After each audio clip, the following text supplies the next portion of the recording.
Nancy Carol Fitzgerald. El sábado 10 de diciembre de 1988, se encontró el cuerpo de una joven en Bayside Drive, Atlantic Highlands, Nueva Jersey. Estaba en un sendero para bicicletas y las personas que lo limpiaban fueron las primeras en encontrarlo. Como locos, no perdieron el tiempo y llamaron de inmediato a la policía. Cuando la policía llegó, comenzaron a buscar en toda el área. Al hablar con algunas personas de la zona, la policía descubrió que había un evento de limpieza el sábado a lo largo de Bayside Drive. Después de que terminara la investigación, la policía encontró un esqueleto y algunas prendas y zapatos, pero no sabían a quién pertenecían los huesos.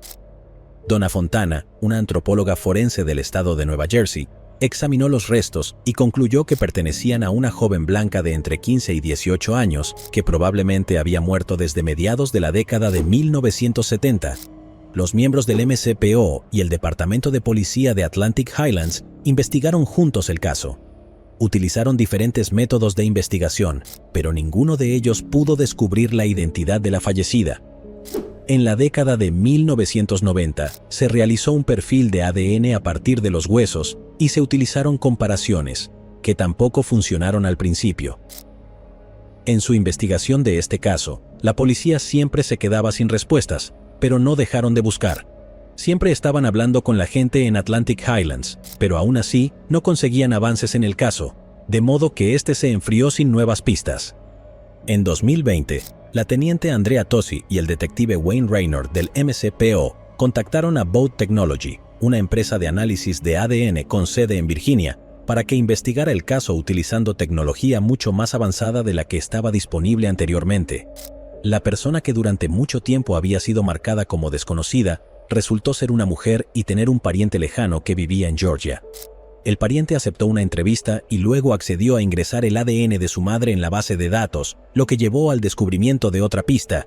Se creía que una mujer de Pensilvania era la hermana menor de esta desconocida.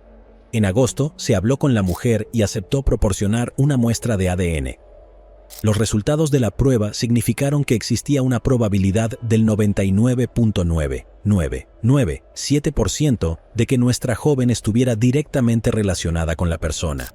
La doctora Lauren Tama, médica forense adjunta de las oficinas del examinador médico regional de Middlesex, examinó la nueva información y oficialmente confirmó que los restos eran los de Nancy Fitzgerald.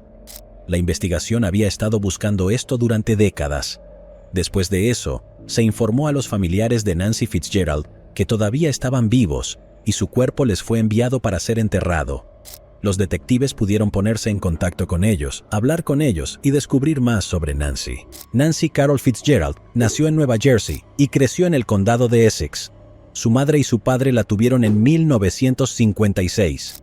En 1968, su padre falleció y Kathleen era el nombre de su hermana. Se mudaron de la calle Crown a la avenida Moore en Bloomfield, Nueva Jersey, con su madre y sus hermanos. Nancy asistió a la escuela primaria Berkeley y a la escuela secundaria North en Bloomfield. Sin embargo, fue expulsada de la escuela debido al consumo de drogas a una edad temprana. Una mala amistad solía venderle estupefacientes a ella y a otras chicas a cambio de prostitución.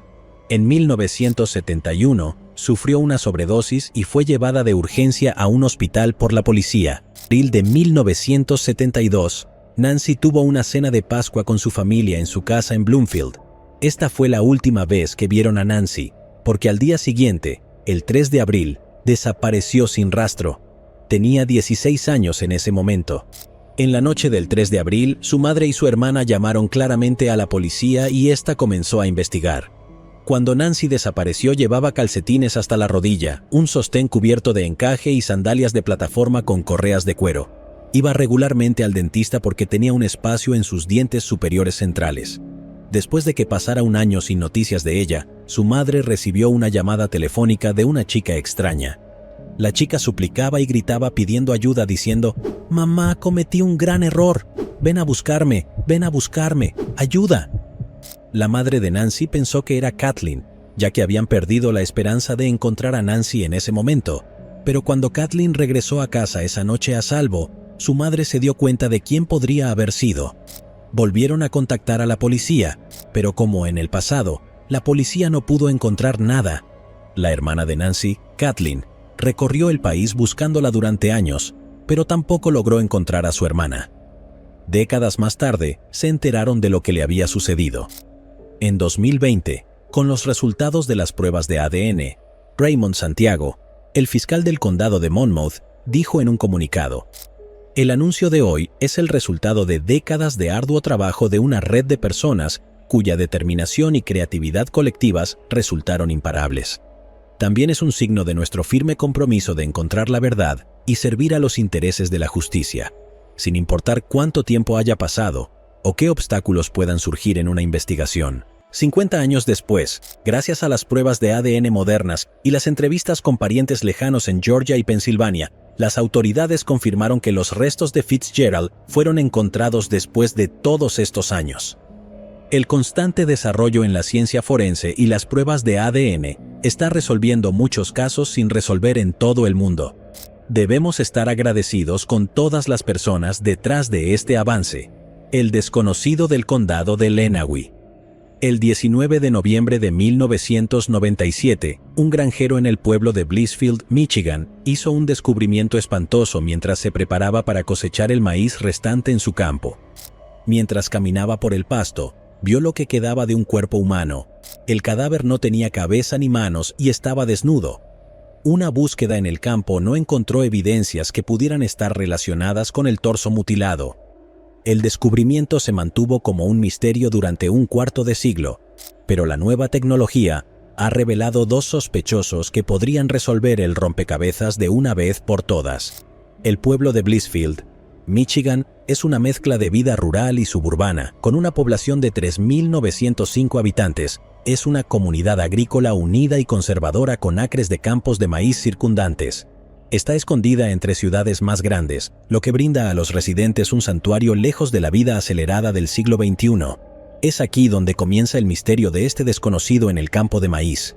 En las primeras horas del 19 de noviembre de 1997, un granjero del condado de Lenawee bajó para inspeccionar su campo de maíz mientras se preparaba para cortar las plantas para la cosecha. Había nevado ligeramente la noche anterior, pero no lo suficiente como para dañar ningún cultivo. Mientras se acercaba al borde del campo, notó un bulto en el suelo que estaba cubierto por una ligera capa de nieve. A medida que se acercaba, se dio cuenta de que estaba mirando hacia un cadáver. Sin embargo, el cuerpo carecía de cabeza y ambas manos. Muy conmocionado por lo que había visto, llamó como loco a la policía, que llegó a la granja con prisa. Cuando llegaron los equipos forenses, determinaron rápidamente que el cuerpo había sido arrojado aquí hace un tiempo y que era masculino. Ya había comenzado a descomponerse, con actividad de insectos y animales que contribuían a su degradación adicional. Se buscó evidencia en el área, pero no se encontró nada. Los investigadores comenzaron a darse cuenta de que se trataba de un homicidio, y uno violento además. También era claro que el crimen había ocurrido en otro lugar y que los restos habían sido arrojados al campo de maíz, ya que no había rastros de sangre alrededor del cuerpo. ¿Cómo habría sido si sus extremidades hubieran sido removidas en el campo? Además, la carretera de la sección 22 del pueblo de Blissfield estaba a solo 50 yardas de distancia de la escena del crimen, lo que facilitaba el acceso de las personas al espacio. El cuerpo fue llevado a la oficina del médico forense para su examen más detallado. No había marcas distintivas como cicatrices, tatuajes o lunares en ninguna parte del cuerpo.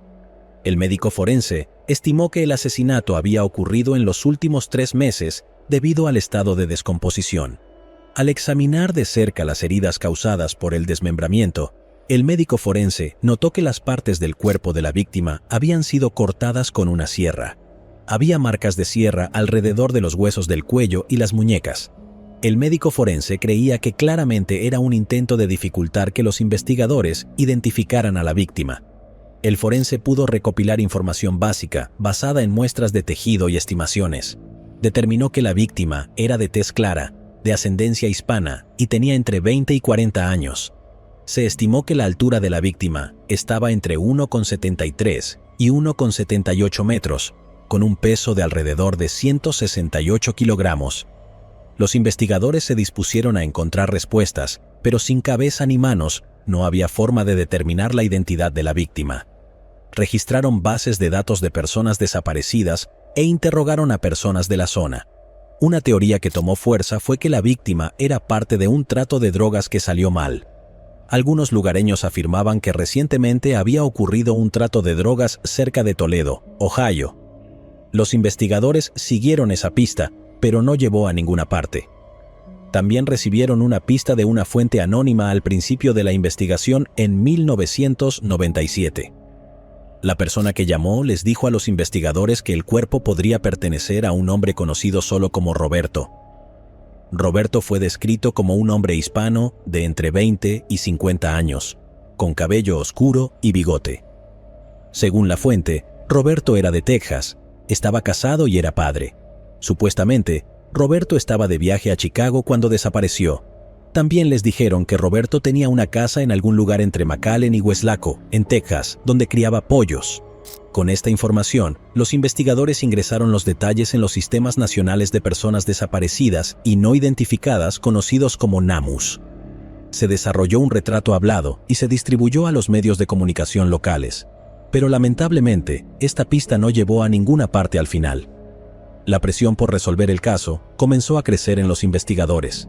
Sin poder localizar la cabeza y las manos, se vieron persiguiendo sombras. A lo largo de los años, investigaron el caso en busca de nuevas pistas, pero parecían nunca llegar a ningún lado. El cuerpo recibió el nombre provisional de John Doe del condado de Lenawee y fue enterrado en un cementerio municipal en 1997. 2 años después, en septiembre de 1999, se desarrolló un perfil de ADN de la víctima, pero no condujo a los investigadores a ningún lado en el momento. También fue cargado en la base de datos de NAMUS, pero aún no había una identificación positiva. Para el momento, la investigación volvió a estancarse, ya que nadie se presentó con nueva información. En 2016, el caso volvió a estar activo. La policía estaba investigando delitos relacionados con drogas en la zona y creía que había vínculos sospechosos con el caso del desconocido. Sin embargo, nada se concretó en ese momento. Luego, con el inicio de la pandemia, el caso del desconocido quedó en un segundo plano por un tiempo, pero el desarrollo de una nueva unidad de casos sin resolver en 2022 puso el caso del desconocido del condado de Lenawee nuevamente bajo los reflectores. La unidad estaba compuesta por detectives de la Policía Estatal, así como por estudiantes y profesores de justicia penal de la Universidad Estatal de Michigan. Después de mucha investigación y reconstrucción del crimen, por fin hubo un avance en el caso. Un hombre mutilado encontrado en un campo. Durante años no hubo respuesta. Ambos hombres fueron arrestados el mismo día que se emitió la orden de arresto por los alguaciles de Estados Unidos, quienes habían estado ayudando en la investigación. La fiscal general de Michigan, Dana Nessel, agradeció a los equipos por su persistencia y seguimiento de las pistas del caso y por realizar los arrestos. La Policía Estatal de Michigan trabajó con múltiples agencias locales y federales de aplicación de la ley y fiscales para recopilar evidencia y establecer una línea de tiempo de los eventos. Estoy agradecida por su persistencia en este caso. Todas las víctimas de delitos merecen justicia, sin importar cuánto tiempo lleve recibirla, dijo Nessel en un comunicado de prensa. Aún no se ha revelado información sobre cómo los investigadores redujeron la búsqueda a los hermanos Sepúlveda, pero se alega que un posible incidente de deuda de drogas podría haber sido el factor contribuyente. Tanto Ricardo Sepúlveda como su hermano Michael han estado en el radar de la policía desde el principio de la investigación, dijo el sargento Larry Rothman, quien encabezó la unidad de casos sin resolver. Estos tipos han estado en nuestro radar, por así decirlo, desde el principio, basado en los negocios que han tenido en el área de Toledo con narcóticos y drogas. Así es como probablemente están conectados con nuestra víctima, a través del comercio de drogas, dijo Rothman. Una de las pistas, según Rothman, provino de una mujer en la península superior que recordó un asesinato que seguía un patrón similar. Ambos hombres fueron extraditados al condado de Lenawee, siendo que Michael renunció a su derecho de extradición, mientras que Ricardo se sometió a una audiencia con el fiscal general de Michigan. Si son declarados culpables, enfrentarán varios cargos que llevan condenas de cadena perpetua, incluyendo asesinato en primer grado y conspiración para cometer asesinato en primer grado. Los otros cargos incluyen agresión con la intención de mutilar, manipulación de evidencia y conspiración para manipular evidencia, los cuales conllevan una pena máxima de 10 años de prisión cada uno. Aunque los dos sospechosos están bajo custodia, la investigación continúa en curso. Rothman dijo que aún es temprano en la investigación, pero que el arresto podría ser la clave del caso. Aún es temprano en la investigación, así que no puedo decir mucho al respecto, pero sentimos que estos dos tipos conocían a la víctima, eran conocidos en algún momento. El desconocido todavía sigue sin identificar, pero los investigadores están trabajando con laboratorios forenses y bases de datos genealógicas para encontrar respuestas. El perfil de ADN de 1999 se ha cargado en varios sitios web de genealogía con la esperanza de obtener un resultado positivo. Rothman llamó a las pruebas de genealogía genética un avance en la resolución de crímenes, con el potencial de resolver casos de décadas atrás que antes no teníamos con la genealogía y la tecnología. El sargento Rothman dijo que todavía quedaban algunas cosas por juntar y que existe la posibilidad de que más personas sean acusadas en conexión con el asesinato. Esperamos que otras personas se presenten. No hay duda de que otras personas de esa época saben algunas cosas. Alguien potencialmente está extrañando a un padre. Alguien potencialmente está extrañando a un esposo. Hay alguien ahí afuera, y creemos que esta persona podría ser de Texas. Y alguien está extrañando a su ser querido, y no tienen idea de a dónde fue. Solo saben que se fue en 1997 y nunca regresó, dijo Rothman. Holly Ann Campiglia. Cuando se descubrió el cuerpo lleno de balas de una mujer en un campo de maíz en Dixon, California, el 3 de agosto de 1980, las autoridades se quedaron perplejas tratando de descubrir quién podría ser la víctima y qué la llevó a un final tan brutal. Sin siquiera conocer su identidad, el caso parecía casi imposible, pero ¿fue este un asesinato premeditado o la víctima estaba en el lugar equivocado en el momento equivocado? A 32 kilómetros de Sacramento, Dixon se incorporó al condado de Solano en 1878. Aquellos que la llaman hogar disfrutan de un estilo de vida suburbano sin la prisa de la vida en una gran ciudad. Es una comunidad agrícola conocida por sus campos de alfalfa, granjas lecheras y granjas de ovejas. Dixon también es sede del Festival Lambtown y la Feria Mayfair, la feria estatal más antigua de California. En 1980, Dixon se convirtió en el foco de un crimen que conmocionó a la pequeña comunidad agrícola cuando se encontró el cuerpo de una joven mujer en un campo de maíz.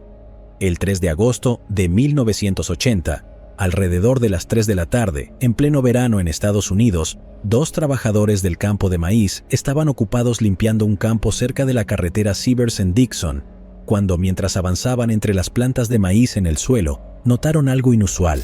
Con precaución, los hombres abrieron un camino y descubrieron el cuerpo de una joven mujer. Sin dudarlo, llamaron a su supervisor, quien contactó de inmediato a la policía.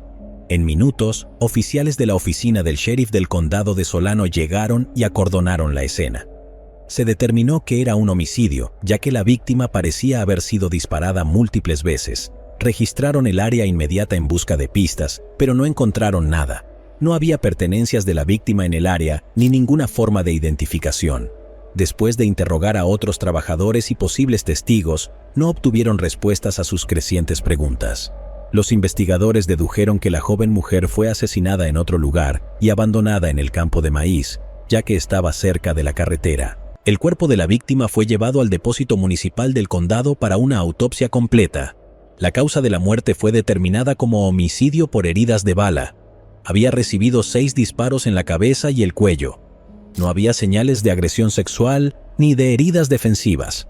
Utilizando las huellas dactilares de la víctima, los investigadores intentaron buscar en varias bases de datos para encontrar algún registro que ayudara a identificarla. Una búsqueda en las bases de datos de personas desaparecidas no proporcionó ninguna pista y la víctima no tenía antecedentes penales.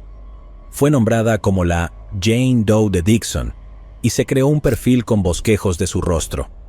En el informe se describía como blanca, con ojos marrones y pelo castaño oscuro, cortado al estilo punk rock. También tenía un pequeño lunar oscuro en el lado izquierdo de la barbilla. El forense estimó que su edad estaría entre los 15 y 23 años. Su altura se midió en 1,53 metros y su peso en 70 kilogramos. En el momento de su muerte, llevaba un suéter de lana verde y una camisa de manga larga de color azul claro, con botones de madera, con un pequeño diseño floral y un broche de seguridad que se utilizaba para sujetar la parte superior. En su dedo izquierdo tenía un anillo de metal blanco hecho con una cuchara, y también llevaba un collar de cuerdas de madera. A pesar de que la información estaba disponible para todos los departamentos de policía locales y oficinas del sheriff, el caso de la víctima se enfrió rápidamente. Las pistas se agotaron y las pistas eran escasas y poco frecuentes. Los investigadores seguían revisando las huellas dactilares de la víctima, pero no se encontraba nada en ningún sistema. Los restos de la víctima fueron enterrados en un cementerio del condado de Solano, un mes después de que se descubriera el cuerpo y se marcara como Jane Doe de Dixon. El caso se enfrió y periódicamente los investigadores revisaban el expediente. 10 años después, recibieron una nueva pista. El 19 de junio de 1992, la oficina una carta suya en la que afirmaba que no quería tener más contacto con ellos. Intentaron rastrear la dirección de la carta, pero descubrieron que era una dirección falsa. Los padres de Holly Ann luego descubrieron que el informe de persona desaparecida que presentaron inicialmente en julio de 1980 había sido eliminado de la base de datos nacional 2 semanas después de haber sido presentado. Con la nueva información recibida, los investigadores verificaron los detalles a través de la base de datos y también solicitaron muestras de ADN para compararlas con las de su Jane Doe. 5 semanas después, la familia Campiglia recibió la devastadora noticia de que Holly Ann era, de hecho, la desconocida de Dixon. Holly Ann Campiglia nació en 1959, hija de Augustine y Sally Campiglia. Era la mayor de 5 hijas y creció en Cherry Hill, Nueva Jersey. Según su familia, era una persona de espíritu libre y siempre alegre. Adoraba a sus hermanas y a menudo les cosía vestidos y les ayudaba con el peinado. Su padre, Augustine, dijo que era una persona talentosa y artística. La vida parecía ir bien para Holly Ann, ya que tenía un buen rendimiento escolar y obtenía calificaciones sobresalientes. Sin embargo, en su último año escolar, en 1976, Holly Ann comenzó a cambiar. Sus padres notaron que se estaba distanciando de la familia y descubrieron que había comenzado a abusar de sustancias. También notaron cambios en su salud mental y sus crisis emocionales. Lo que no podían entender era la causa raíz de sus problemas. A pesar de sus problemas personales, Holly Ann se inscribió en el Glassboro State College para estudiar Bellas Artes. Fue entonces cuando comenzó a comportarse de manera errática nuevamente. Holly Ann comenzó a escaparse de casa, y el primer incidente ocurrió en 1977. Desapareció durante más de un mes antes de que sus padres la encontraran caminando por la Ruta 70, a aproximadamente 1 kilómetro de su hogar. Durante los siguientes años, Holly Ann continuó con su patrón de escaparse de casa y mostraba menos respuesta al tratamiento médico que recibía para sus problemas emocionales. Su madre, Sally, dijo que Holly Ann necesitaba ser vigilada en todo momento, ya que constantemente escapaba de casa. La familia de Holly Ann intentó desesperadamente que recibiera toda la ayuda posible. La última vez que vieron a su hija con vida fue el 10 de junio de 1980, mientras se dirigían a un centro de consejería. Holly Ann comenzó a ponerse agitada y, mientras su madre conducía, comenzó a tener un estallido insistiendo en que necesitaba hacer las cosas a su manera y ver el mundo. Holly Ann intentó abrir la puerta mientras su madre conducía. Sally detuvo el auto en el costado de la carretera para razonar con Holly Ann, quien se alejó de inmediato. A pesar de los intentos de su madre por retenerla, Sally regresó de inmediato a casa y llamó a la policía de Cherry Hill para informar la desaparición de Holly Ann. Brindaron ayuda deteniendo a varias chicas que se parecían a Holly Ann, pero ya era demasiado tarde. Ella ya había abandonado la ciudad. Un mes después, recibieron una carta de Holly Ann enviada desde Sacramento. Según la carta, Holly Ann decía que estaba viviendo con 2 chicos y les decía a sus padres que no pensaran más en ella. La dirección proporcionada en la carta no llevó a ninguna parte. Fue entonces cuando informaron su desaparición y subieron su nombre y perfil a la base de datos de personas desaparecidas. Lo que no sabían era que sus detalles fueron borrados accidentalmente del sistema. La familia Campiglia recurrió a otras redes de personas desaparecidas y al Seguro Social para ver si Holly Ann había aparecido en algún lugar. Durante años esperaron respuestas, Seguía esperando que un día apareciera con nietos, pero cada año perdíamos un poco de esperanza, dijo Sally. Después de 12 años de mantener la esperanza, la familia Campiglia por fin encontró a Holly Ann de alguna manera y obtuvieron el cierre que necesitaban. Mi hija me dijo, «Mamá, Holly nos dio 12 años para acostumbrarnos a esto», dijo Sally.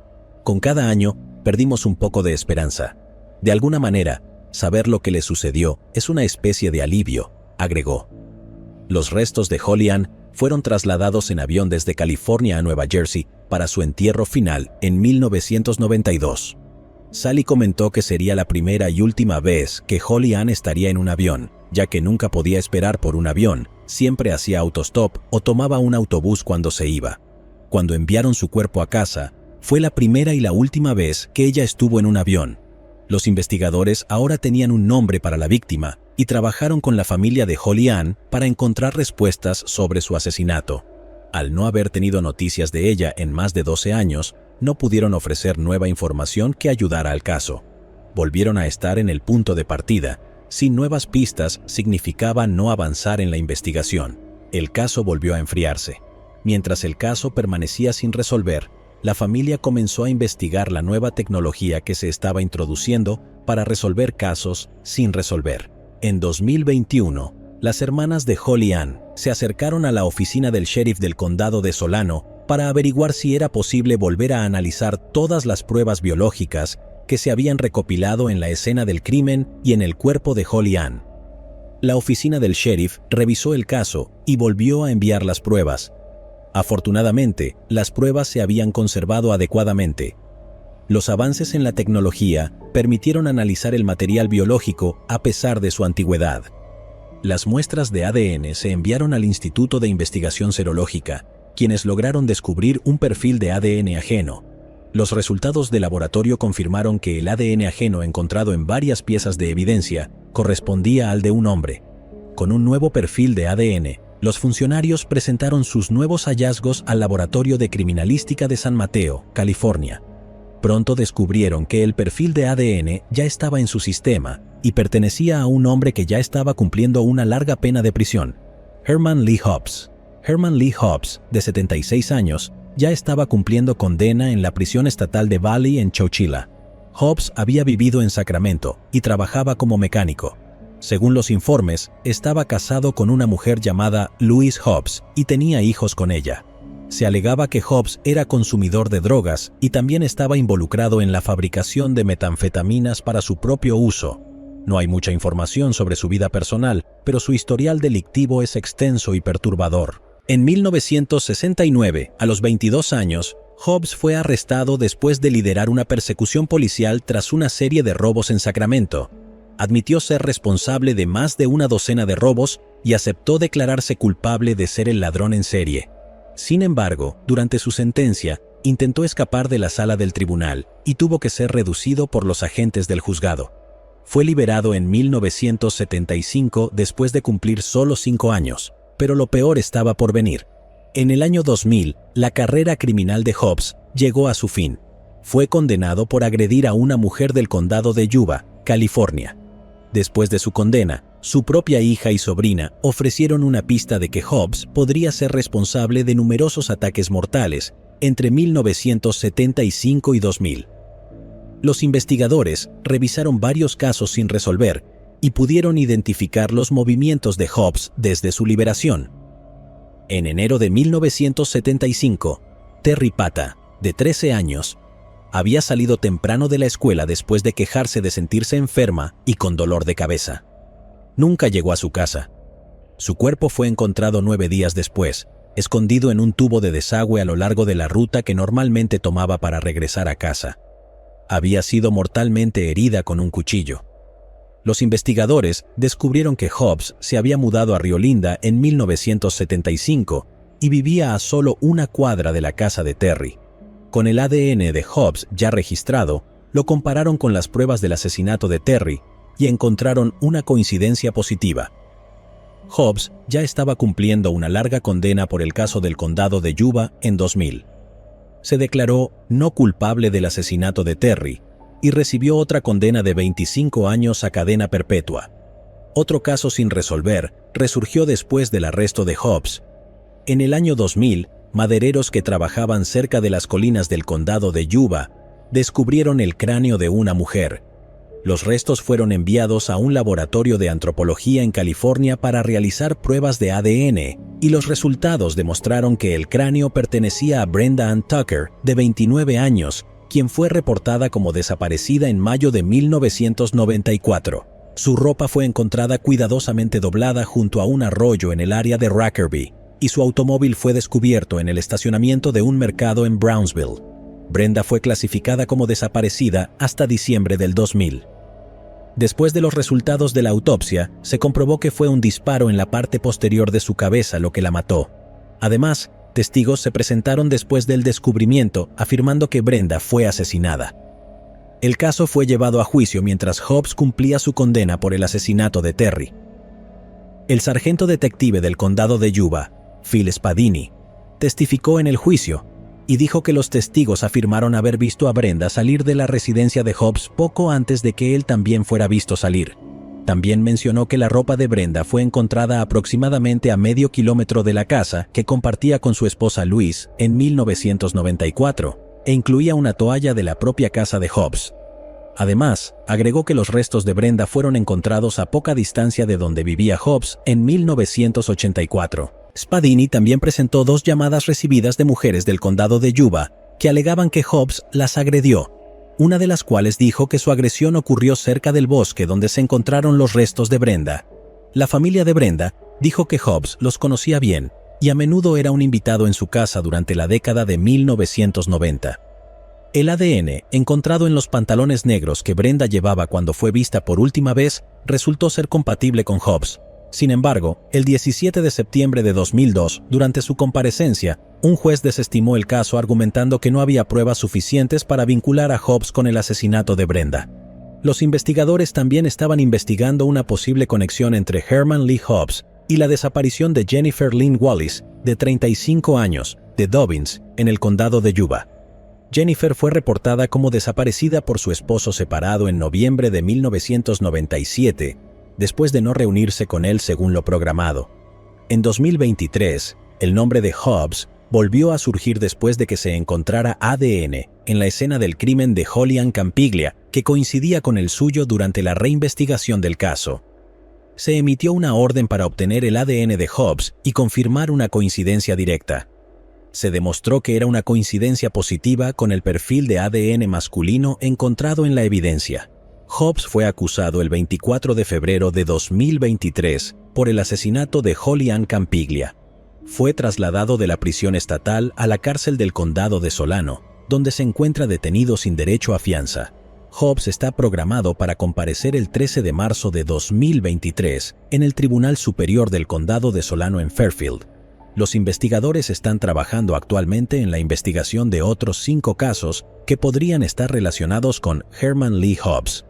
Después de la confirmación de la participación de Hobbs en la muerte de Holly Ann Campiglia, el departamento del sheriff emitió un comunicado agradeciendo a la familia Campiglia y a los investigadores que trabajaron en el caso. Estamos agradecidos con la familia Campiglia por su paciencia y asistencia, a los laboratorios cuya nueva tecnología permitió la revisión adicional de antigua evidencia y al personal que trabajó incansablemente para ayudar a llevar un cierre a una larga espera, dijo en comunicado. Lamentablemente, la hermana de Holly Ann, Karen, murió a los 47 años el 11 de junio de 2009 por causas naturales.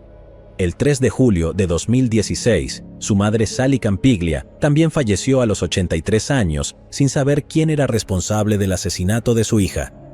La oficina del sheriff del condado de Solano dijo que los detectives todavía están trabajando con otras agencias en el norte de California para identificar y posiblemente vincular a Hobbs con otros casos sin resolver y posibles víctimas.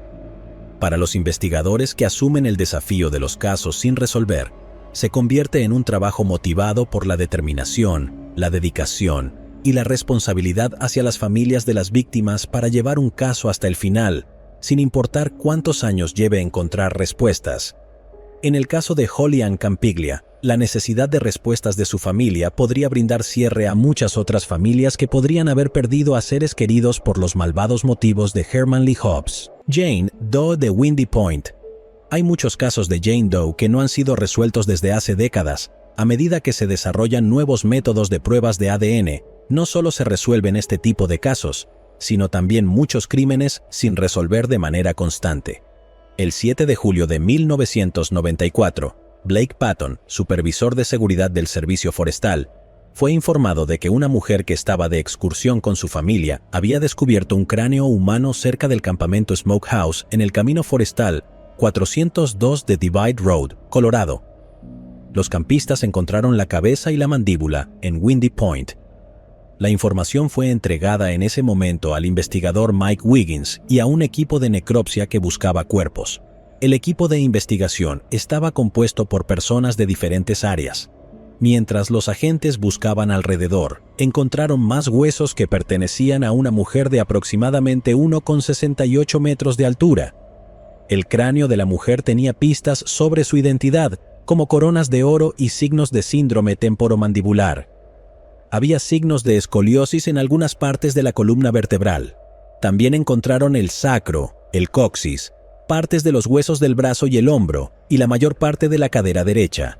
La mayoría de los huesos encontrados mostraban signos de haber sido mordidos por carnívoros. Se encontraron varias cosas cerca del cuerpo, como un trozo de cinturón y un mechón de cabello que sugería que era pelirroja o castaña. Los investigadores pensaron que algunos de los restos podrían haber sido ocultados.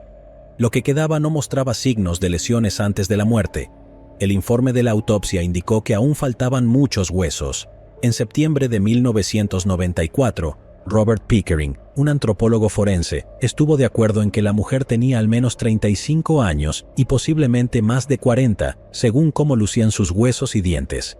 Su rostro parecía pertenecer a una mujer caucásica. Pickering incluso encontró surcos que indicaban una línea de encías en retroceso, lo que podría haber sido causado por el uso de un mondadientes en ese momento. También encontró daños causados por carnívoros en forma de piezas rotas, grietas y mordeduras.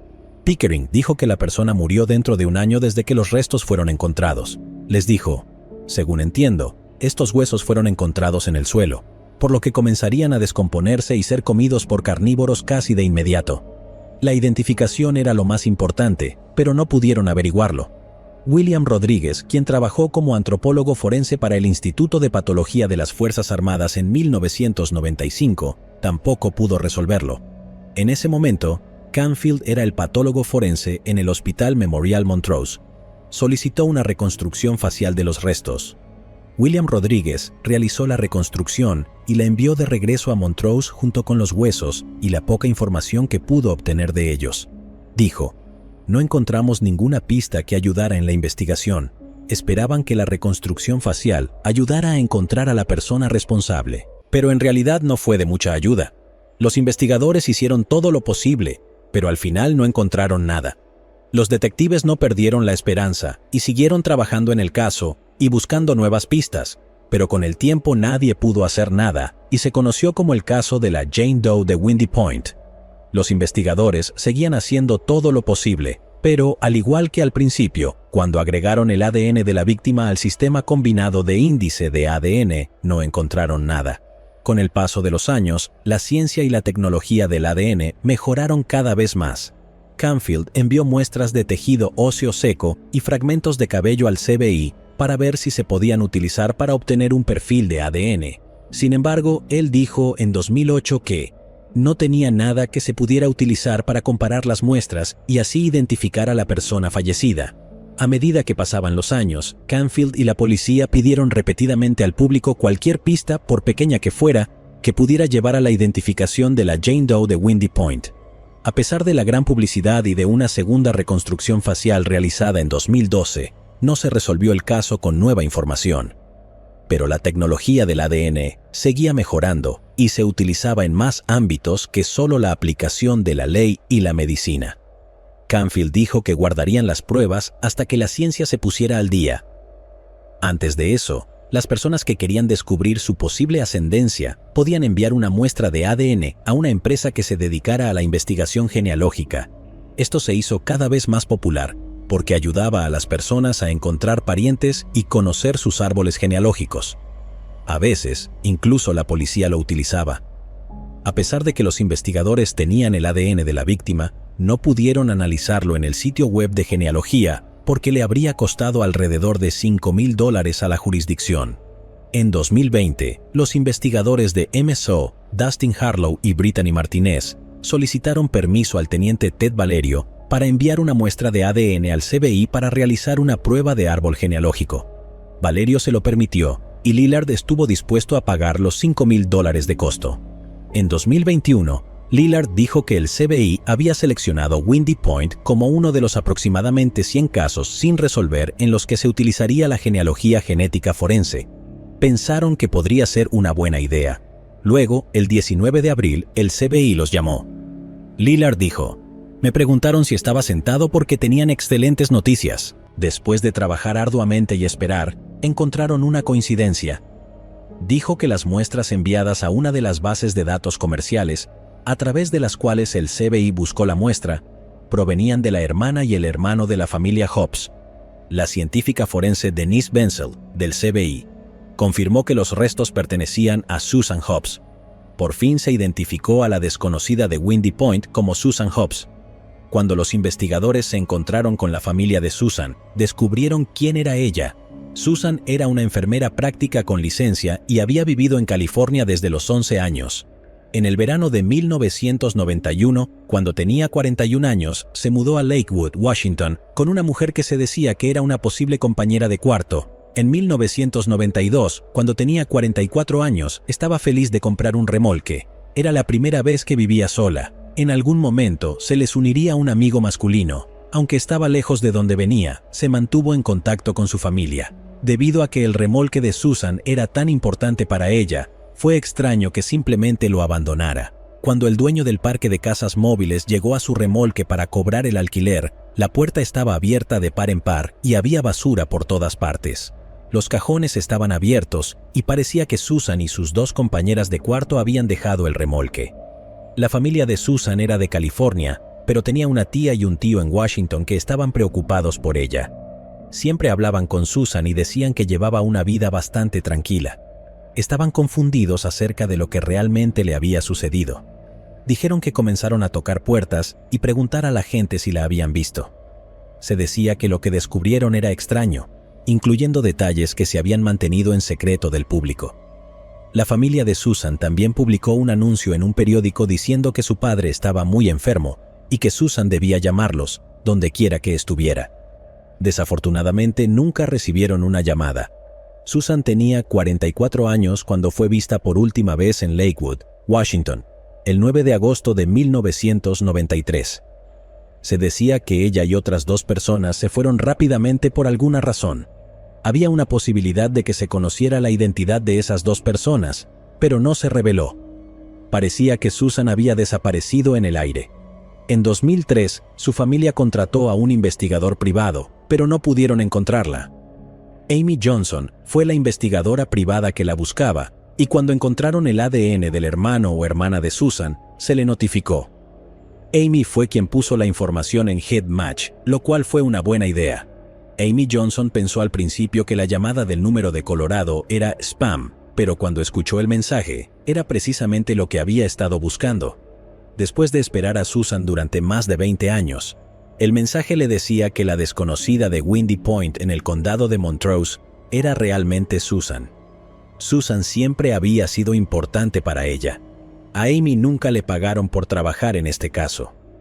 Amy le dijo a la prensa que su objetivo siempre había sido ayudar a Susan a obtener lo que le correspondía. Lo mejor que podría haber sucedido era que la encontraran.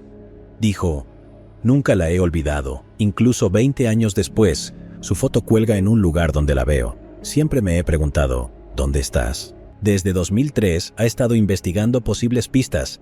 Amy dijo que todo lo hizo por Susan. Era una persona realmente maravillosa. Se mezcló con la multitud equivocada. Nadie quería que un miembro de su familia fuera encontrado en una ladera. Esta mujer era amable y no merecía lo que le sucedió. Después de años de trabajo duro y dedicación, encontraron a Susan después de 28 años. Pero el punto principal sigue siendo que su caso todavía está siendo investigado, ya que se cree que la causa de su muerte fue un asesinato y el asesino aún no ha sido encontrado. Bebé Hope. En un día de verano temprano, El 23 de julio de 1991. Un horroroso descubrimiento fue hecho por trabajadores de la construcción en un terraplén de un carril hacia el sur del Henry Hudson Parkway en Manhattan, Nueva York. El perturbador descubrimiento fue el cuerpo desnudo y golpeado de una niña dentro de una sucia hielera de picnic. ¿Era ella víctima de un asesinato premeditado o alguien se deshizo de un niño muerto apresuradamente en ese lugar? Manhattan, Nueva York, con la mayor densidad de población, es geográficamente el más pequeño de los 5 distritos de la ciudad de Nueva York. Situado en uno de los puertos naturales más grandes del mundo, está compuesto principalmente por la isla de Manhattan. Además de sus ofertas culturales y su icónica belleza escénica, la ciudad es conocida por sus imponentes rascacielos, incluyendo el Empire State Building, el Times Square iluminado con luces de neón y los teatros de Broadway. Incluso con tal reputación, el área de Inwood en Manhattan se convirtió en objeto de titulares sombríos después del descubrimiento de restos humanos en el verano de 1991.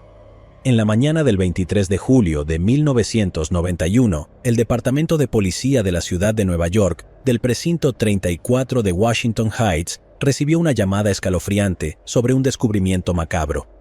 2 trabajadores de la construcción estaban reparando un carril hacia el sur a lo largo del Henry Hudson Parkway, a unos 64 kilómetros de la calle Dyckman en Manhattan, Nueva York, cuando notaron un olor fétido proveniente del área boscosa del terraplén al costado de la carretera. El olor se hizo cada vez más fuerte, y esto llevó a los trabajadores de la construcción a una hielera azul y blanca de la marca Igloo. Después de encontrar la fuente del olor abrumador, los trabajadores comenzaron a abrir la tapa de la hielera y descubrieron algunas latas de Coca-Cola. Debajo de esas latas había una bolsa de plástico negro que contenía lo que parecían ser restos humanos. Cuando los detectives de la policía de Nueva York se acercaron a la escena, a primera vista no estaban seguros de si los restos realmente pertenecían a un ser humano. Esto se asumió debido al hecho de que el lugar se utilizaba como un sitio de vertido ilegal, donde las personas a menudo arrojaban sus desechos junto con animales fallecidos.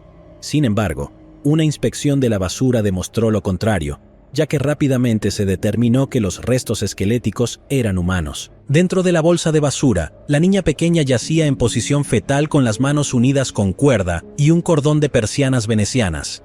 El cuerpo en descomposición estaba completamente desnudo e hinchado. Además de las latas de Coca-Cola, la bolsa de basura también estaba rodeada de agua, que los investigadores sospechaban que originalmente era hielo. Estimaron que había estado muerta de 6 a 8 días antes de que se encontrara la hielera, creyendo que llevaba muerta una semana y que la luz solar intensa no solo derritió el hielo, sino que también estalló varias latas, causando que la soda se filtrara y destruyera evidencia forense como huellas dactilares y ADN. Luego, el cuerpo fue llevado a la oficina del médico forense para una autopsia. Aunque era imposible identificar el cuerpo debido al nivel de descomposición, los resultados de la autopsia revelaron varios detalles significativos sobre la causa de la muerte y las características físicas de la víctima. El forense determinó que la niña era blanca o hispana y tenía entre 3 y 5 años. Tenía el pelo largo y ondulado de color oscuro, recogido en una cola de caballo. También se creía que la niña estaba extremadamente desnutrida, pesando solo 12 kilogramos, lo cual era bastante bajo en comparación con niños de su edad. El informe también indicaba que la niña había sido abusada sexualmente y murió alrededor del 18 de julio de 1991 como resultado de asfixia. Sin lugar a dudas, el hallazgo sugería que la niña pequeña había sido torturada regularmente antes de que su corta vida llegara a un fin abrupto. Desafortunadamente, no se encontró ninguna otra pista que pudiera conducir a la identificación de la pobre niña. Claramente, los detectives de la policía de Nueva York tenían la difícil tarea de no solo identificar a la víctima, sino también de encontrar a su asesino. En el vecindario de Inwood, en Manhattan, que era considerado un lugar de crímenes desenfrenados, este crimen destacó como un símbolo de pura brutalidad. En un intento por resolver este caso, los detectives de la policía de Nueva York intentaron todas las tácticas que pudieron pensar, desde distribuir volantes hasta instar a las personas a presentarse si tenían algún conocimiento sobre esta Jane Doe. La policía intentó de todo, pero no encontró nada. El asesinato recibió mucha atención tanto del departamento de policía como de los medios en aquel entonces, y los investigadores tenían todas las razones para creer que alguien pronto se presentaría con información. Efectivamente, varias personas se presentaron en la fase inicial de la investigación y llegaron innumerables pistas. Una de las pistas incluía una llamada de una mujer que ocurrió solo 6 días después de que se descubrieran los restos. La persona que llamó no se identificó y dijo que un domingo de julio de 1991, mientras iba a una boda y desde la caseta de peaje de Hudson, vio a un hombre hispano y a una mujer hispana con tacones caminando hacia el norte por la autopista con una hielera de picnic en sus manos. La pista parecía legítima, pero no llevó a ninguna parte y al final, la mujer negó cooperar con la policía para ayudar a crear un retrato hablado. Hubo otras pistas, incluyendo uno de una joven adicta a las drogas que afirmaba que la niña era su sobrina y una abuela afligida que insistía en que la niña era su nieta, pero ninguna de ellas arrojó resultados. Lamentablemente, todas las demás pistas que los detectives de la policía de Nueva York siguieron llegaron a un callejón sin salida. Los detectives revisaron las bases de datos nacionales de niños desaparecidos, pero no encontraron nada, dejando a la niña fallecida sin nombre. A medida que el misterio del caso se profundizaba, también lo hacía el afecto de los detectives por la pequeña Jane Doe. Como nadie conocía el nombre de la niña y los policías no tenían forma de identificarla, le dieron el nombre de bebé Hope, Esperanza, porque en ese momento, la esperanza era todo lo que les quedaba en sus intentos por resolver el caso de la desconocida, y realmente esperaban que la justicia prevaleciera. Después de unos días de investigación, un antropólogo desarrolló un retrato mejorado basado en la estructura ósea de la bebé Hope y lo distribuyó a los medios de comunicación. Este fue el primer retrato que mostraba cómo podría haber lucido, pero incluso este esfuerzo no tuvo resultados. Durante casi 2 años, el cadáver de la desconocida permaneció en la morgue de la policía de Nueva York, cuando los detectives decidieron que era hora de dejarla ir. En esos 2 años, ningún miembro de la familia se presentó para reclamarla, y la policía de Nueva York asumió la responsabilidad de proporcionarle un entierro adecuado con su propio dinero. El 23 de julio de 1993, en el segundo aniversario del descubrimiento de los restos de la bebé Hope, policías uniformados de la policía de Nueva York llevaron el pequeño ataúd de la desconocida, que fue guiado por 8 niños, a la funeraria Campbell en la avenida Wadsworth, Manhattan. El detective principal, Jerry Giorgio, participó activamente en el funeral, mientras que su esposa compró un vestido blanco para la bebé Hope para mostrar su afecto por una desconocida a quien solo conocían a través de la muerte. No solo los detectives, sino también la comunidad jugó su papel. Más de 500 personas del vecindario asistieron al funeral mientras rezaban por justicia para la niña. Fue enterrada en el cementerio de St. Raymond en el Bronx, con el nombre de Bebé Hope grabado en su lápida negra. A lo largo de los años, tanto los detectives de la policía de Nueva York como la comunidad visitaron periódicamente su tumba y le dejaron cosas en su honor. Sin embargo, sin pistas sólidas para seguir, la investigación del caso de la bebé Hope no llegó a ninguna parte. Aunque la policía de Nueva York nunca abandonó este caso, la urgencia del mismo se desvaneció bajo los nuevos delitos.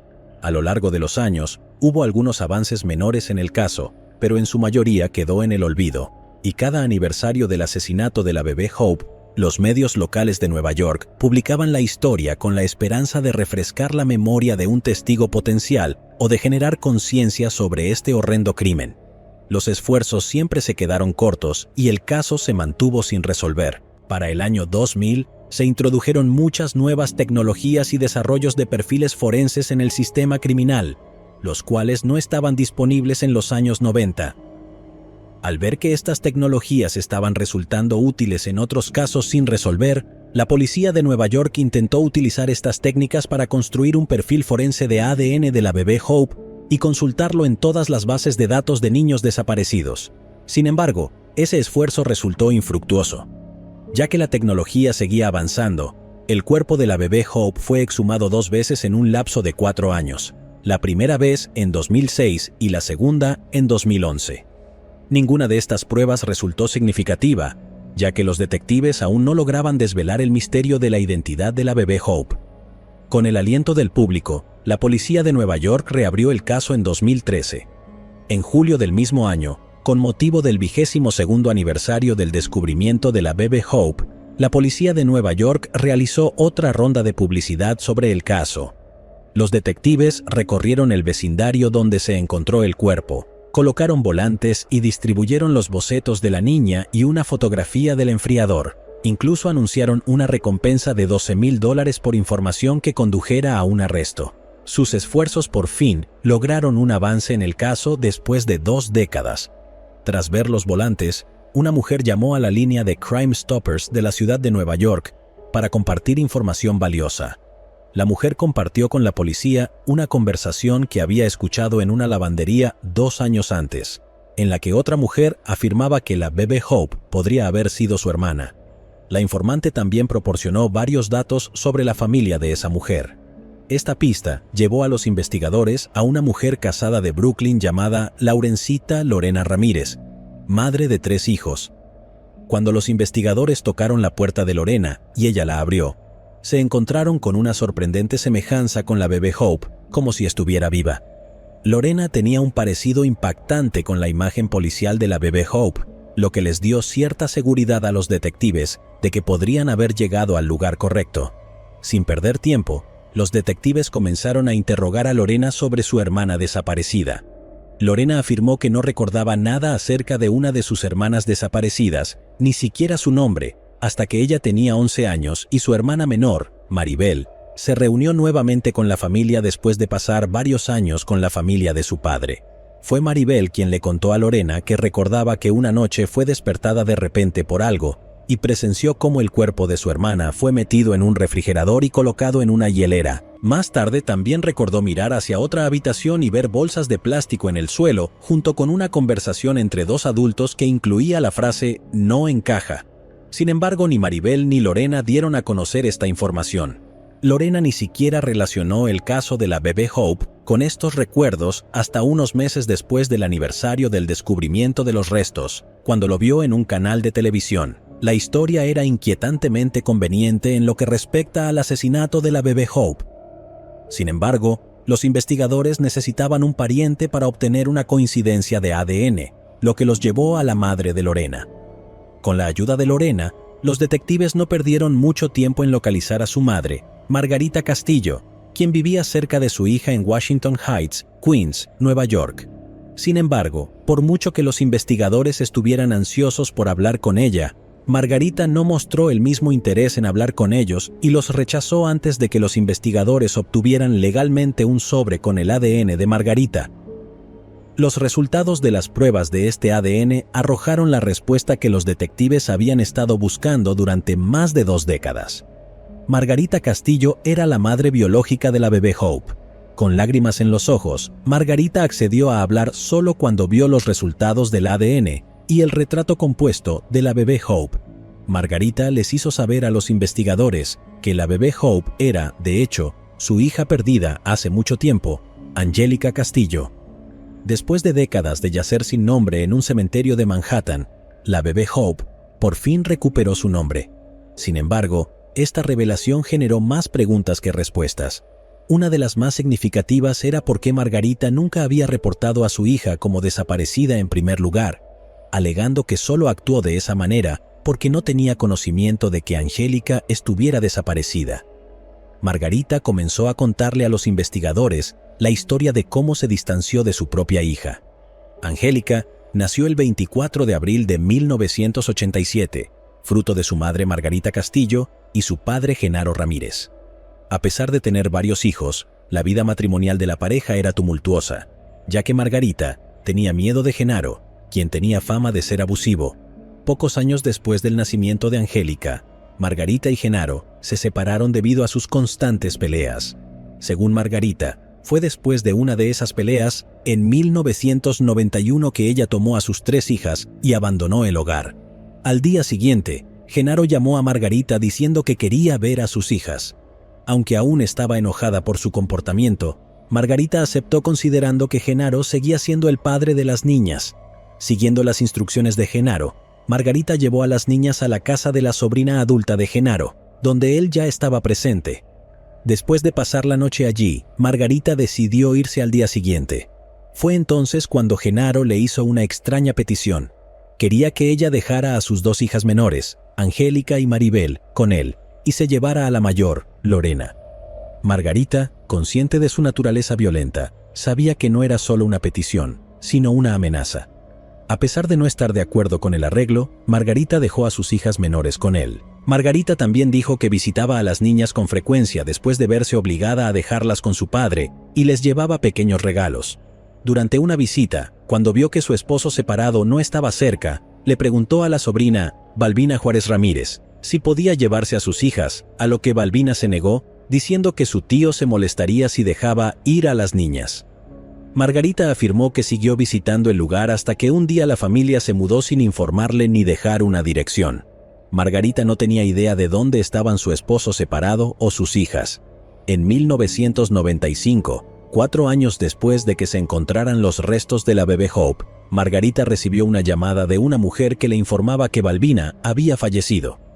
Margarita se dirigió al lugar y preguntó por sus hijas, pero lamentablemente nadie en la familia le habló sobre el paradero de sus 2 hijas y regresó a casa con las manos vacías. Fue solo más tarde, cuando recibió otra llamada de la misma mujer, pidiéndole que recogiera a su hija, refiriéndose solo a Maribel, que se dio cuenta de que algo estaba terriblemente mal. Luego le informaron que Maribel era la única hija que había estado allí todo el tiempo, mientras que nadie tenía idea de dónde estaba Angélica. Aunque Margarita sospechaba que Genaro era responsable de la desaparición de Angélica, nunca acudió a la policía para reportar la desaparición de su hija. Al explicar sus acciones, Margarita dijo que, debido a que su familia había emigrado ilegalmente desde México y que ella no hablaba inglés, solo español, tenía miedo de acudir a la policía. Aunque Margarita aceptó su destino sin tomar una postura por su propia hija, los detectives se dedicaron a brindarle justicia a su preciosa bebé Hope. Ahora consideran a Genaro Ramírez como el principal sospechoso en la desaparición y asesinato de su hija, y comenzó una búsqueda masiva para encontrarlo. Lamentablemente, hasta el día de hoy no se ha obtenido información sobre su paradero, ya que continúa siendo una persona desaparecida. Sin embargo, algunas personas, incluida Margarita, creen que él huyó de Estados Unidos y regresó a su país de origen, México.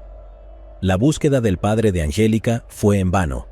Todos pensaban que el misterio del brutal asesinato de la bebé Hope nunca se resolvería hasta que la policía señaló a otro hombre. Ese hombre no era otro que el propio primo de Angélica por parte de su padre y hermano de Balbina, Conrado Juárez Ramírez, de 30 años. En ese entonces, Juárez era un visitante habitual del hogar donde Angélica y Maribel vivían bajo el cuidado de Balbina y otros 5 parientes en un departamento en Astoria, Queens. Juárez tenía un largo historial criminal que incluía diferentes tipos de delitos, incluido el asalto sexual. Sorprendentemente, su familia aún le permitía estar cerca de los niños. Según registros anteriores, los detectives de la policía de Nueva York querían centrarse en este hombre y fueron a buscarlo. Esperaron frente al restaurante de Manhattan, donde trabajaba como lavaplatos, y luego lo llevaron a interrogatorio.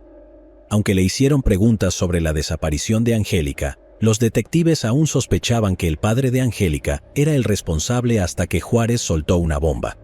Después de negarlo al principio, unas horas después del interrogatorio, el hombre de 52 años comenzó a confesar el asesinato. Reveló que en julio de 1991 estaba visitando a su hermana Balbina en su departamento de Queens, cuando una noche regresó y encontró a Angélica, de 4 años, en el pasillo. Aparentemente, Angélica buscaba ir al baño cuando Juárez la tomó de la mano y la llevó a su habitación, y ella fue con él. En algún momento, Juárez afirmó que el alcohol hizo que perdiera el control y trató con ella, y ella comenzó a gritar. Para mantenerla callada, la ató a la mesa, algo que aparentemente se hacía a menudo para evitar que obtuviera comida o agua. Alegó que no tenía la intención de dañarla y solo la asfixió para que dejara de llorar. Luego tomó una almohada y la asfixió hasta que quedó inmóvil. Después de terminar, llamó a su hermana Balbina, quien estaba en otra habitación, impactada por el incidente, comenzó a gritarle antes de decidir rápidamente que tenían que deshacerse del cuerpo en lugar de notificar a la policía. Juárez afirmó que fue Balbina quien le dio una hielera que estaba en el garaje y tuvieron una conversación sobre cómo meterían a la niña dentro de ella, la misma conversación que Maribel había escuchado esa noche y más tarde reveló a su hermana. Después de atar las manos y los pies de Angélica, Juárez metió el cuerpo sin vida dentro de la hielera, casi por la mitad, y colocó latas de Coca-Cola sobre ella para que no pareciera sospechoso. Luego tomaron un taxi desde Astoria hasta Washington Heights y se deshicieron de la hielera en un área boscosa donde fue descubierta más tarde. Curiosamente, la confesión de Juárez se alineaba perfectamente con la pista de una mujer que vio a un hombre hispano y una mujer hispana llevando una hielera unos días antes del descubrimiento, lo que sugiere que todo era real desde el principio. Esperando que los restos nunca fueran descubiertos, la pareja se separó y nunca volvieron a hablar de ello. En 1995, Balbina murió llevándose el perturbador secreto a la tumba, mientras que Juárez siguió adelante con su vida como si nada hubiera ocurrido. En esta entrevista con la policía, Juárez también reveló que Angélica fue maltratada y torturada a manos de Balbina y su familia de manera regular durante los últimos 2 años de su vida. Desde la privación de alimentos hasta castigos severos, la niña pasó por una cantidad inimaginable de sufrimiento en su corta vida. Por fin, llegó el momento de que obtuviera justicia, ya que los investigadores tomaron a Juárez bajo custodia y lo acusaron de asesinato en primer grado. La policía luego descubriría que, en un momento dado, cuando Margarita exigió que Juárez le permitiera ver a sus hijas, Juárez respondió diciendo que cuando regresó de México solo había una niña y que la otra niña estaba muerta. Los detectives que habían llevado en su corazón a la bebé Hope todos esos años se sintieron disgustados por el hecho de que incluso después de eso, Margarita nunca fue a la policía ni buscó a su hija. Cuando a la madre se le preguntó en una entrevista qué le diría a su hija muerta, ella respondió: «Le pediría que me perdonara, que desearía haberlo detenido antes de que pudiera lastimarla». Lamentablemente, después de confesar inicialmente el asesinato de Angélica, Conrado Juárez Ramírez se retractó de sus palabras. Esta vez, afirmó que su hermana Balbina lo llamó por teléfono celular una noche de julio de 1991, describiendo que Angélica había caído por las escaleras y que necesitaba su ayuda para deshacerse de su cuerpo. Luego admitió que la ayudó a atar el cuerpo de la niña y luego él y Balbina condujeron hasta el Henry Hudson Parkway, donde arrojaron su cuerpo. Después de la retractación, los fiscales tuvieron dificultades para construir un caso en su contra.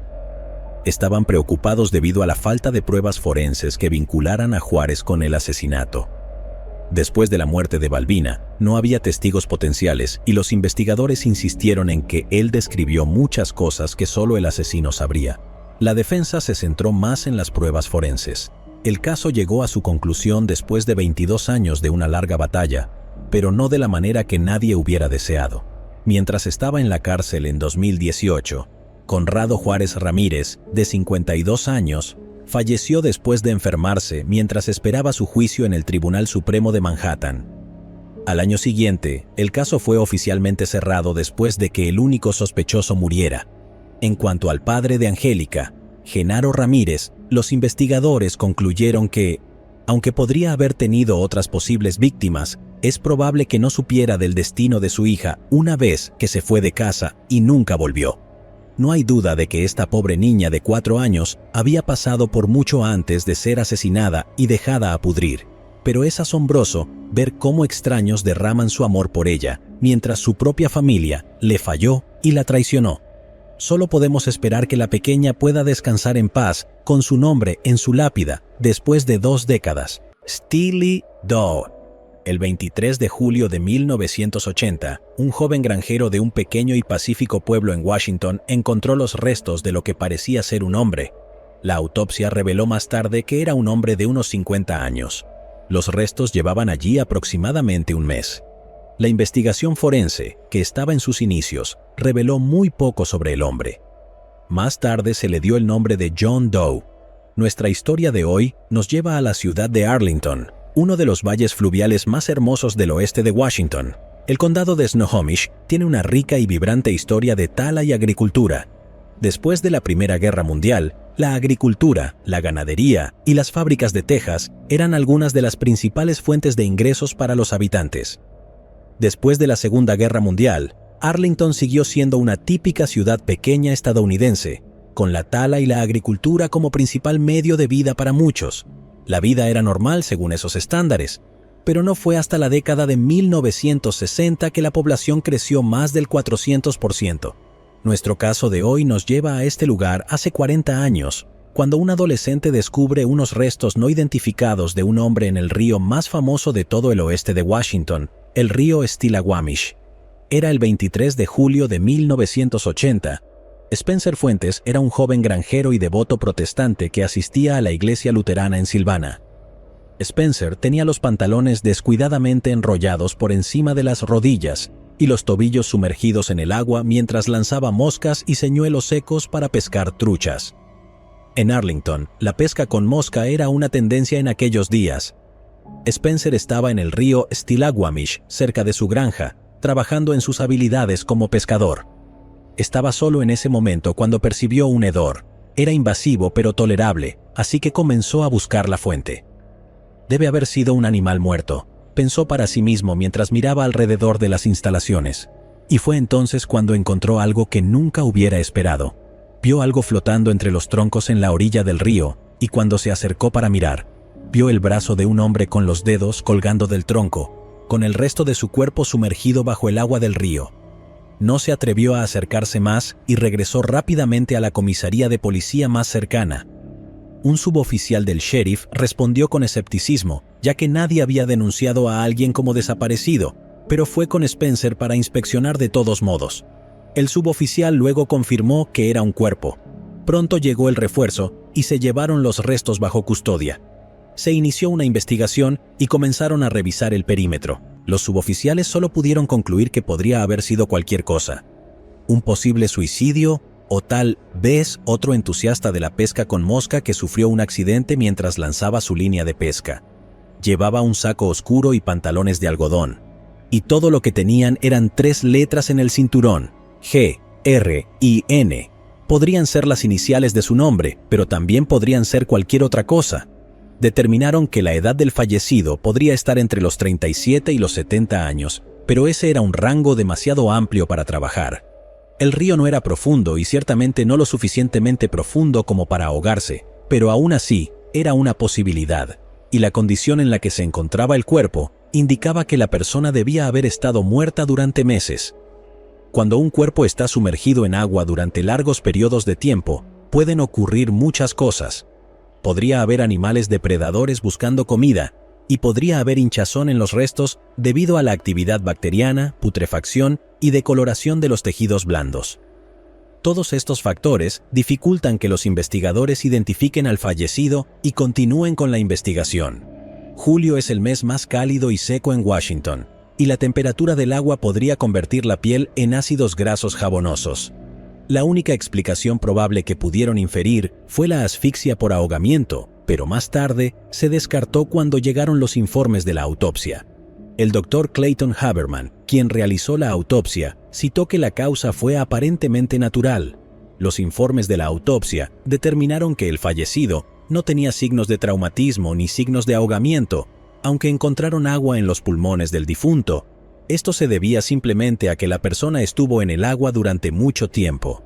Sin embargo, el informe tenía una sección que podía resolver fácilmente el misterio. La persona tenía una enfermedad coronaria grave, y eso era mucho más probable como causa de su muerte. Es una enfermedad bastante común entre las personas mayores y aquellas con diabetes, hipertensión y problemas de alcohol. Es una condición en la que las arterias que llevan sangre al corazón se endurecen y estrechan. El caso se resolvió y no fue un asesinato, pero ¿quién era este hombre? Según el informe del Dr. Haberman, el fallecido era un hombre que medía 1,70 metros de altura y pesaba alrededor de 68 kilogramos. No pudieron determinar su edad exacta, pero tenía cabello gris, lo que indicaba que era mayor. Los oficiales no podían simplemente tomar una foto y publicarla en los periódicos, ya que el rostro apenas era reconocible.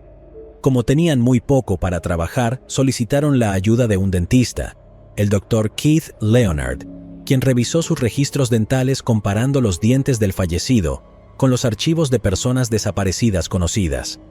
Como era de esperarse, todos los esfuerzos resultaron en vano. Sin esperanza, la oficina del forense del condado de Snohomish etiquetó al difunto como John Doe número 2 y colocó el nombre en un archivo con el número de caso. Aproximadamente 3 semanas después del descubrimiento del difunto, el 15 de agosto de 1980, John Doe número 2 fue enterrado en el cementerio de Arlington por la funeraria Weller.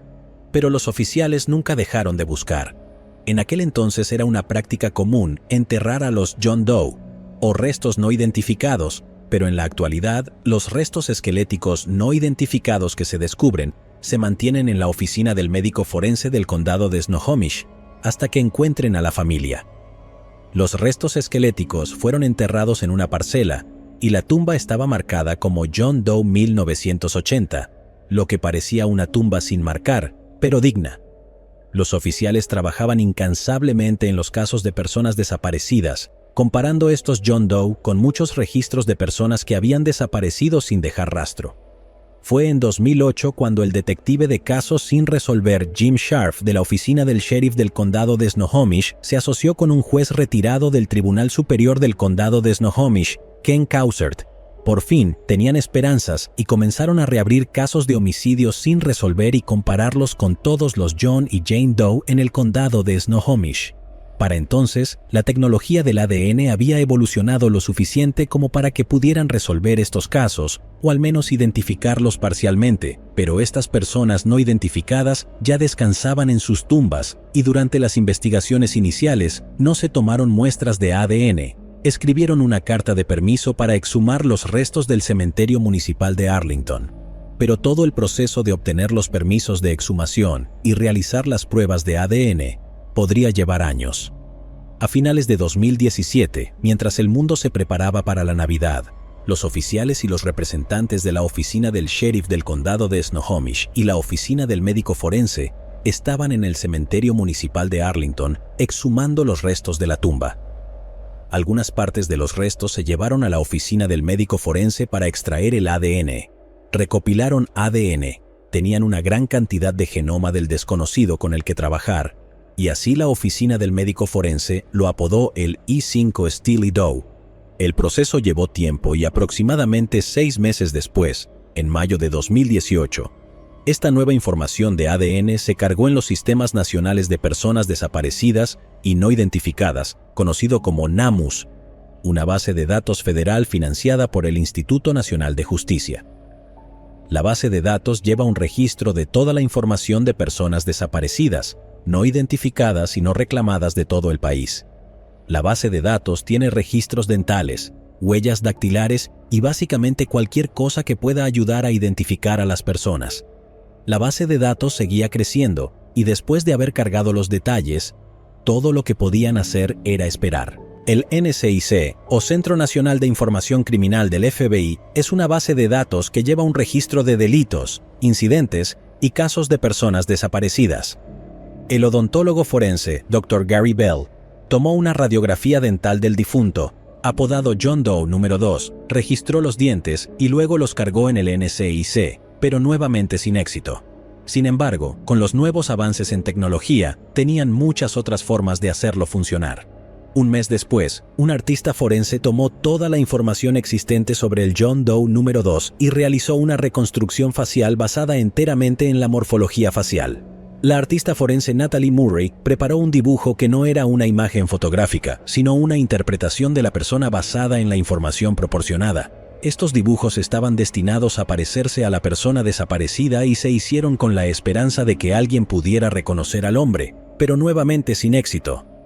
Habían pasado 38 años desde que se descubrió el cuerpo, y debieron haber pensado que sería necesario un milagro para que alguien recordara a alguien que conocieron hace 38 años.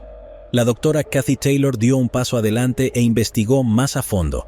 Tenían casi todo sobre el hombre.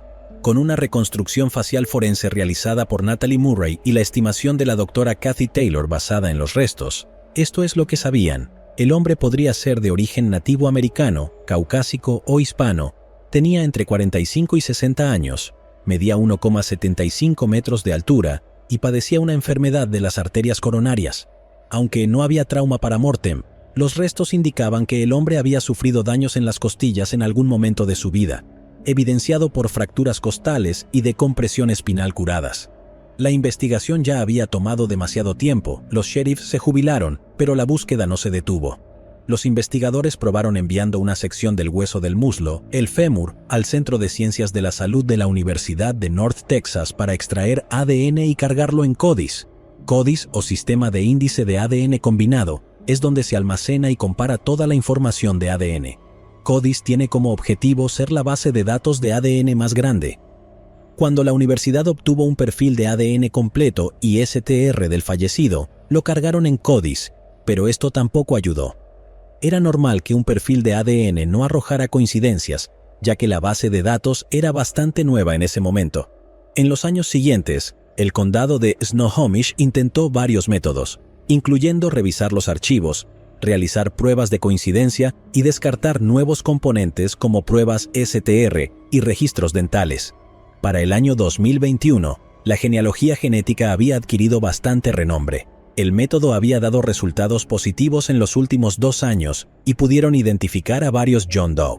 Esta vez, una fracción del hueso del muslo de E5 Steely Doe se envió para extraer ADN. Solicitaron a Othram Incorporated que preparara perfiles de ADN adecuados para la base de datos forense de genealogía genética. El fémur de 41 años de edad estuvo en los laboratorios de Othram durante aproximadamente 5 meses, hasta que por fin lograron obtener una extracción de ADN suficiente después de múltiples rondas de extracciones y enriquecimientos. Al final lograron construir un perfil de ADN que podía ser cargado en la base de datos genealógica. La oficina del médico forense del condado de Snohomish cargó el perfil de ADN recibido de Othram Incorporated en HeadMatch, una base de datos global de datos de ADN, un sitio web gratuito de ADN construido para investigaciones genealógicas. Por fin hubo una coincidencia, pero era un primo lejano en un rango del 5º al 7º grado. Había una alta probabilidad de que ni siquiera conociera a la persona, pero esta pista fue suficiente para despertar un nuevo interés en el caso. Construir un árbol genealógico utilizable generalmente requiere una coincidencia de primo segundo o algo más cercano para establecer una conexión adecuada. La investigadora forense Deb Stone comenzó a trabajar en el caso y en mayo de 2022, el perfil de Steely Doe se cargó en una base de datos llamada Family Tree, DNA.com. Esto también arrojó resultados muy bajos, pero lo que importaba era que había nuevas coincidencias. Estas coincidencias acumuladas en un solo árbol genealógico podrían resolver el misterio de John Doe número 2. Deb Stone comenzó a juntar las piezas buscando familiares cerca de las áreas donde se descubrió el cuerpo por primera vez. 42 años es mucho tiempo, y era muy improbable que un primo lejano recordara a alguien de tantos años atrás. La mujer a la que iba a conocer tenía descendientes en el estado de Washington. Era una prima lejana, pero una prima, al fin y al cabo. Cuando Deb Stone la entrevistó, recordó a un pariente que le había contado sobre un tío que desapareció de Arlington en la década de 1980. Los investigadores por fin tenían un nombre, Othaniel Philip Ames, pero eso era un gran podría ser. El Othaniel que describieron se decía que tenía 82 años cuando desapareció, pero el perfil de ADN y otros informes estimaban que los restos pertenecían a una persona que debía tener entre 40 y 60 años. Como referencia de ADN, tomaron muestras de ADN de una nieta, lo cual resultó ser la prueba concluyente. John Doe número 2 e E5. Steely Doe eran de hecho Othaniel Philip Ames. El doctor Matt Lacey, el médico forense en jefe, identificó oficialmente a John Doe número 2 como Othaniel Philip Ames en septiembre. Othaniel le dijo a su familia que iba a hacer un viaje antes de irse, un mes antes de que se encontraran sus restos. Dijo que iba a hacer un recorrido por el país y encontrarse con sus amigos y familiares, comenzando desde la costa oeste. Era mucho más probable que fuera un caso de suicidio, donde un anciano va regalando gradualmente todo lo que posee. Antes de su desaparición, Othaniel le dio una Biblia del tamaño de un pasaporte a su sobrina nieta, Kay Taylor. Ella dice que esto ocurrió el jueves 8 de enero de 1980, como estaba escrito en la página de dedicación. Además, regaló su viejo auto, que valía solo un par de cientos de dólares, a Diane Elage y su esposo. Elage recuerda que Othaniel les susurró que había escondido $20 en algún lugar del auto como fondo de emergencia. Othaniel también les regaló una escopeta antigua. Aunque no sabían por qué les dio esas cosas a ellos, su hermana cree que es porque le agradaban como pareja casada, ya que lo habían invitado a su boda. Elage dijo algo muy triste sobre Othaniel. Dijo que él sabía que el final estaba cerca y que estaba muy enfermo, y que simplemente se fue al bosque para morir allí. Othaniel también regaló su casa a una estudiante de enfermería que podría haber sido su vecina en ese momento. La ironía aquí es cómo en una conferencia de prensa Margaret Ames habla sobre Spencer y cómo se conocieron. No sabíamos sobre el hallazgo de este cuerpo, la persona que lo encontró. Yo lo conozco muy bien desde que nos mudamos de regreso a Savannah. El joven adolescente que descubrió los restos de Othniel Philip Ames en ese momento, Spencer Fuentes, en verdad conoció a Margaret Ames, la nuera de Othniel Philip Ames, cuando ella se mudó de regreso a Savannah con su esposo a principios de la década de 1990, 10 años después del incidente. Se conocieron a través de la iglesia luterana, pero nunca hablaron sobre ríos o restos. Douglas Ames, el nieto de Othniel, se tomó el día libre para conocer a Spencer Fuentes y a su familia. Othniel Philip Ames nació el 23 de agosto de 1898 en Elwood, Iowa. Vivió algunos de los peores días de su vida, ya que tenía solo 20 años cuando estalló la Primera Guerra Mundial. Vivía en un pequeño pueblo llamado Bonesteel en Dakota del Sur, y en ese momento todo el pueblo tenía solo 600 habitantes. Othniel tuvo que dejar su ciudad natal en busca de mejores oportunidades laborales y calidad de vida, al igual que muchos otros jóvenes que vivían en Bonesteel. Hoy en día, solo hay 249 habitantes viviendo allí. En 1929 se casó con Lydia Knuth, una mujer de 25 años, en un pueblo con solo unas docenas de residentes en ese momento, un lugar llamado Cottonwood, ubicado en Dakota del Sur, donde incluso hoy en día solo viven 11 personas en todo el pueblo. La vida era difícil, y el inminente colapso del mercado de valores significaba que iba a ser aún más difícil. Las sombras de la guerra habían envuelto a la nación, y había caos por todas partes. Othniel estaba allí tratando de salvar a su familia, tratando de sobrevivir. Unos 7 años después, la familia Ames decidió mudarse. La familia entera se trasladó al otro lado del país, un hombre, una esposa embarazada y sus hijos con un remolque enganchado a su automóvil. Othniel y sus hijos trabajaron duro y construyeron una granja en 22 acres de tierra. La familia tenía 7 vacas lecheras y Othniel se convirtió en lechero. Lydia cocinaba en una estufa de leña y Othniel ordeñaba las vacas. En aquellos días, la vida no era tan fácil como ahora y la guerra la hacía aún más difícil. Además de la agricultura, Othniel también tenía un torno en su sótano donde tallaba saleros y pimenteros, entre otras cosas, que regalaba. Othniel también comenzó a trabajar en una fábrica de tejas y cuando tenía tiempo libre, hacía vino de diente de león. No era del tipo que se quedaba quieto, siempre se mantenía ocupado. La vida le enseñó de la manera más difícil y creció como un hombre firme. Pero la vida no era fácil y parecía que siempre estaba buscando razones para ser feliz, siempre buscando una manera de distraerse. La tragedia golpeó cuando una de sus hijas murió en un accidente automovilístico, mientras se dirigía a su reunión de 10º grado de secundaria. Aunque nunca tuvieron un divorcio oficial, la pareja casada se separó en algún momento de la década de 1960. La familia estaba fragmentada, ya que ambos hijos se unieron al ejército cuando eran adolescentes. Uno de ellos sirvió en la Fuerza Aérea y se casó con una joven noruega en Savannah. Después de la separación, la familia Ames vendió su granja, pero lo más importante, su hogar, que construyeron después de enfrentar tantas dificultades. Lydia se mudó a Everett y Othniel se fue a vivir a una pequeña cabaña en el bosque, completamente solo, en algún lugar cerca de Arlington, a lo largo de la carretera de la montaña. Tenía un estilo de vida muy minimalista, y todo lo que tenía consigo era su perro mascota, que sabía cómo cerrar las puertas empujándolas con la espalda. Supongo que es seguro decir que era un amante de la naturaleza. Allí cultivaba dalias y se mantenía apartado de los demás. Era un solitario y todo lo que quería era paz. La cabaña de troncos era lo suficientemente cómoda para una persona, aunque no tenía baño interior, pero había tallado un tronco grande para compensarlo. Pasó sus últimos días en la cabaña de troncos junto a su perro. La última vez que Diane Lash lo vio, estaba enfermo.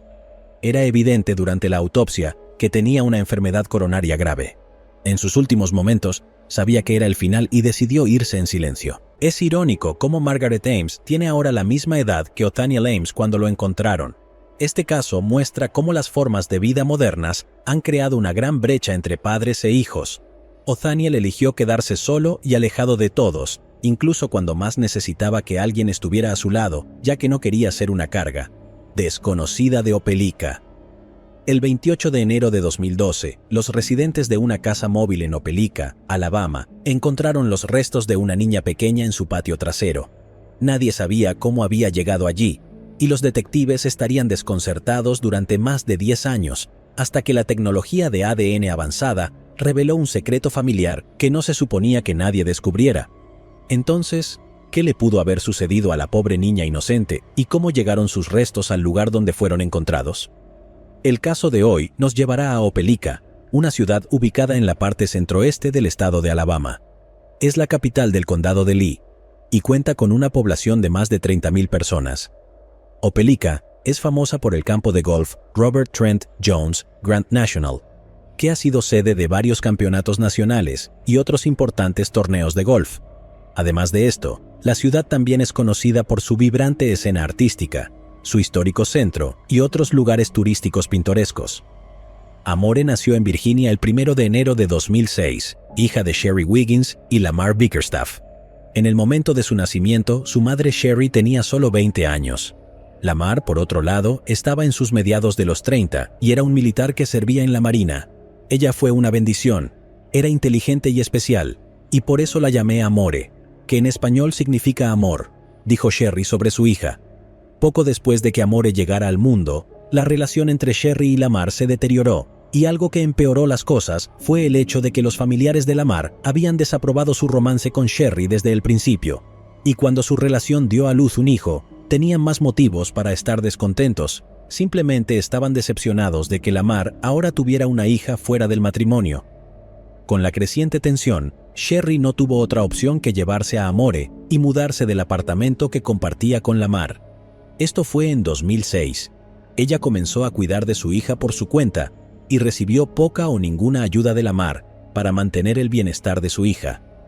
Poco después, Lamar se casó con otra mujer y siguió adelante con su vida. Sherry estaba herida y decidió llevar a Lamar a los tribunales para al menos obtener manutención infantil de él para Amore, pero las cosas no salieron según lo planeado. Sherry tenía algunos problemas legales propios y esto resultó ser su perdición. En ese momento estaba tomando malas decisiones y teniendo algunos problemas con la ley. Debido a esto, el sistema judicial la calificó como inestable y decidió que Amore estaría mejor bajo el cuidado de Lamar. Además de esto, el tribunal también ordenó a Sherry que comenzara a pagar pensión alimenticia a Lamar, ya que él sería el encargado de cuidar de Amore. En 2009, cuando Amore tenía aproximadamente 3 años, ella se fue a vivir permanentemente con su padre y su esposa Ruth. Tenía sentido que estuviera en un lugar más estable, dijo Sherry. Aunque Amore le hubiera sido arrebatada de su custodia, se aseguró de desempeñar un papel activo en la vida de la niña y ocasionalmente la visitaba en la residencia de Lamar. Sin embargo, esto pronto llegó a su fin, ya que Lamar fue trasladado a Hawái por la Armada y tuvo que mudarse allí con su familia. Debido a esto, Amore ahora estaba aún más lejos de su madre. Sherry se entristeció por este acontecimiento inesperado y a lo largo de los años acudió a los tribunales para intentar recuperar la custodia de Amore. Pero todo fue en vano. En algún momento, le dijeron que ya no podía apelar el caso, y esto significaba que Amore seguiría bajo el cuidado de su padre hasta que cumpliera 18 años. Sentía que me hacían sentir tan mal acerca de mí misma. Seguía intentando y las puertas seguían cerradas. Sentía que lo mejor que podía hacer era cumplir con mi obligación financiera, lo cual nunca dejé de hacer. Sentía que algún día podría decirle nunca me rendí contigo y todo lo que pude hacer fue cuidar de ti financieramente. Y eso es lo que hice. Si no podía hacer nada más, podía cuidar de mi hija apoyándola económicamente, dijo Sherry. A pesar de cómo resultó todo, Sherry siguió esperando que algún día volvería a ver a su hija, pero tristemente eso nunca sucedería. Alrededor de las 10:47 de la mañana del 28 de enero de 2012, el Departamento de Policía de Opelika recibió una llamada de una residente de una comunidad de casas móviles ubicada en la calle Hearst, número 1775, en Opelika, Alabama. La llamada trataba sobre un descubrimiento extraño y perturbador. Se había encontrado el cráneo de un ser humano al aire libre. Los oficiales de policía rápidamente se dirigieron al lugar en sus vehículos y al llegar fueron recibidos por la persona que había hecho la llamada de emergencia. Esta persona era una mujer llamada Yvonne Johnson, quien no perdió tiempo en explicar a los oficiales que su hijo había sido quien encontró el cráneo en el patio trasero. Según Yvonne, El cráneo no había estado allí el día anterior y su repentina aparición había sido impactante. Después de contarles esto, llevó a los oficiales hacia la parte trasera de la casa móvil para que lo vieran por sí mismos y, efectivamente, en el suelo, a simple vista, yacía un cráneo bastante pequeño. Al observarlo, los oficiales pudieron darse cuenta de que pertenecía a un niño. Además, los oficiales también notaron que tenía algunos mechones de cabello. Su presencia allí era extraña y los oficiales no pudieron evitar preguntarse dónde estaba el resto del cuerpo. El área fue rápidamente asegurada y se notificó a los detectives. Cuando llegaron al lugar, realizaron una inspección exhaustiva de la comunidad de casas móviles con el objetivo de encontrar más restos óseos, pero no encontraron nada. Con el día oscureciendo, los detectives se vieron obligados a suspender su búsqueda por ese día. No fue hasta 2 días después del impactante descubrimiento que los detectives lograron localizar algunos restos humanos. Estos fueron encontrados en el bosque, a varios metros de distancia del lugar donde se encontró el cráneo. Los detectives también encontraron una camisa rosa de manga larga con volantes y botones en forma de corazón junto a los restos. Todo esto fue recolectado y enviado al laboratorio para su análisis forense. Descubrir la identidad de la niña se convirtió en la máxima prioridad para los detectives. Se realizaron análisis forenses y autopsias en los restos en un laboratorio del FBI ubicado en Quantico, donde se descubrió que pertenecían a una niña afroamericana y se especulaba que había muerto entre 2010 y 2011.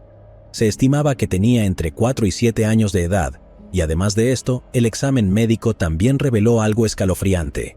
La niña fallecida había sufrido varias fracturas óseas que ya estaban en proceso de sanar antes de su muerte. Sus huesos también indicaban que había sufrido desnutrición mientras estaba viva. Pero eso no era todo. También se notó una fractura en su cuenca ocular izquierda, lo que llevó a los detectives a creer que era ciega en ese ojo. Especularon que esta deformidad facial habría sido evidente para cualquiera mientras estaba viva. Al final, su muerte fue catalogada como homicidio, y los detectives comenzaron de inmediato una investigación. No tenían idea de quién era ella, pero estaban decididos a descubrir su identidad. Como no podían saber qué nombre le habían dado, decidieron llamarla Bebé Jane Doe de Opelika desde ese día. La bebé Jane ha sido parte de nuestra familia, dijo el jefe de policía de Opelika, Shane Healy. Una de las primeras cosas que los detectives intentaron hacer fue desarrollar un perfil de ADN para la niña fallecida, pero las condiciones de los restos lo hicieron imposible. Cuando esto falló, los detectives comenzaron a revisar miles de registros escolares y de nacimiento, pero sus esfuerzos no dieron resultado. No había registro de ningún niño desaparecido de la edad de la niña fallecida y nadie se presentó durante mucho tiempo para proporcionar información útil sobre ella. Las cosas permanecerían en silencio hasta 2016. Ese año, un artista forense del Centro Nacional de Niños Desaparecidos y Explotados pudo hacer bocetos de cómo podría haber lucido la bebé Jane antes de su muerte. Los bocetos la mostraban vestida con una camisa rosa con botones en forma de corazón, similar a la ropa que se encontró cerca de sus restos. Estos bocetos fueron luego publicados con la esperanza de que alguien la reconociera. Pasaron varias semanas después de esto y no se obtuvo ninguna información, pero cuando menos lo esperaban, recibieron una pieza de información muy importante de alguien.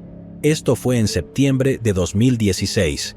La persona que se presentó para proporcionar la información había sido una antigua maestra de escuela bíblica en una iglesia conocida como la Iglesia Bautista de la Paz Mayor. La iglesia estaba ubicada en Opelika y estaba a menos de 15 minutos en automóvil de donde se encontraron los restos esqueléticos. Según la antigua maestra de escuela bíblica, había visto a una niña pequeña en 2011 que se parecía a la bebé Jane. La maestra le dijo a los detectives que la niña parecía un poco descuidada y no podía comunicarse con fluidez con otros niños, por lo que en su mayoría se mantenía apartada. Cuando se le preguntó si recordaba el nombre de la niña, les dijo que no.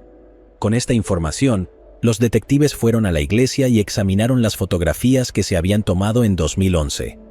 Después de revisar varias fotos, encontraron la imagen de la niña que había descrito la maestra. Los detectives pudieron ver de inmediato que su descripción coincidía perfectamente con la de la bebé Jane. Tenía una deformidad evidente en su ojo izquierdo, tal como habían especulado al examinar los restos de la bebé Jane. Las fotos obtenidas de la iglesia estaban un poco borrosas, por lo que tuvieron que usar un software especial para mejorarlas. Estas fotos fueron luego reveladas al público. Al año siguiente, los detectives contaron con la ayuda de la Universidad del Sur de Florida para realizar una prueba llamada análisis de isótopos en los restos de la bebé Jane. Este método consiste en analizar el número y tipo de isótopos presentes en una muestra, lo que puede proporcionar información sobre la edad, origen y composición de los materiales. Después de realizar la prueba, se descubrió que la niña fallecida tenía una mayor cantidad de plomo en su sistema, lo que indicaba que podría haber sido criada en Alabama o en algún lugar del sureste. Todos tienen una cierta cantidad de plomo y depende de dónde se haya sido criado, qué tipo de agua potable se ha tenido, dijo el capitán de la policía de Opelika, Jonathan Clifton. Pasaron varios meses y los detectives no tenían ninguna pista. Sin embargo, nunca se rindieron y estaban decididos a no dejar ninguna piedra sin remover. Para ellos, el caso era como una nube negra que se cernía sobre la comunidad y resolverlo seguramente traería un sentido de satisfacción. En enero de 2022, el Departamento de Policía de Opelika se asoció con los laboratorios Outram para llevar a cabo pruebas avanzadas de ADN en los restos. No habían tenido éxito en realizar una prueba de ADN en los huesos en el pasado, pero creían que los avances en el mundo de la ciencia forense lo harían posible. Eran restos esqueléticos muy difíciles de los cuales crear un perfil, especialmente el tipo de perfil que necesitas hacer para la genealogía, dijo Kristen Mittelman, directora de desarrollo en Outram Labs. El laboratorio utilizó una técnica única conocida como secuenciación de genoma de calidad forense y por fin pudo extraer ADN de los restos. Después de hacer esto, el ADN se utilizó para crear un perfil de la niña y luego se cargó en la base de datos. Con esto en su lugar, los detectives buscaron la ayuda de una genealogista reconocida y experimentada llamada Dra. Barbara Ray Venter. Durante varias semanas, la Dra. Barbara y su equipo de Firebird Forensic Group trabajaron sin descanso para tratar de identificar parientes cercanos de la niña fallecida, utilizando el perfil de ADN que se había creado. Su arduo trabajo acabó dando sus frutos, porque en octubre de 2022 pudieron determinar quién era el padre de la niña. Fue un momento de alegría para los detectives, pues habían hecho un descubrimiento que les había eludido durante más de 10 años. Era una pieza importante del rompecabezas que al fin se había resuelto. En cuanto al padre de la niña, no era otro que Lamar, el oficial naval que tuvo una hija con Sherry en 2006. Los detectives no sabrían hasta más tarde que la niña era en realidad Amore, la hija de Lamar y Sherry. Cuando los detectives hicieron una verificación de antecedentes de Lamar, descubrieron que todavía estaba vivo y estaba en proceso de jubilarse de la Armada. También descubrieron que estaba destinado en Jacksonville y decidieron visitarlo allí para informarle sobre la muerte de su hija. En diciembre de 2022, los detectives viajaron a la base naval Mayport en Jacksonville. Esperaban que Lamar les proporcionara detalles sobre su hija. Sin embargo, esto no sucedió. Después de conocer a Lamar, extrañamente se negó a hablar sobre la niña y evitó cada pregunta que le hacían. Esto despertó de inmediato sospechas en la mente de los detectives, pero no había nada que pudieran hacer en ese momento. La reunión con Lamar no fue como se esperaba, pero esto hizo poco para desanimar a los detectives. En cambio, intensificaron su investigación y también descubrieron que Lamar tenía una esposa, Ruth. Se reunieron con ella, pero al igual que su esposo, no proporcionó ninguna información útil. Sin embargo, les dijo a los detectives que no tenía idea de quién era la hija de Lamar ni quién podría haber sido la madre. Los detectives supieron en ese momento que tenían que descubrir quién era la madre biológica de la niña. La doctora Bárbara y su equipo volvieron a trabajar y pronto pudieron determinar que la mujer que buscaban era Sherry. También descubrieron que ella vivía en Maryland. Los detectives viajaron hasta allá y durante la reunión que tuvieron con Sherry, descubrieron muchas cosas. Ella les contó que había dado a luz a una niña en 2006 y que la había llamado Amore. Sin embargo, quedó impactada al enterarse de que Amore había estado muerta por más de una década. Explicó a los detectives que había perdido la custodia de la niña a favor del padre, Lamar, y que cuando Lamar se mudó a Hawái, ella perdió todo contacto con su hija. Cuando intentó comunicarse con Lamar, su respuesta fue fría y la advirtió que no volviera a llamar. A lo largo de los años, intenté comunicarme, Intenté comunicarme a través de correos electrónicos y bloqueaban mis cuentas, dijo Sherry. Llamé al número de Lamar que sabía que era de él y me dijo que si volvía a llamar me bloquearía de su teléfono, añadió.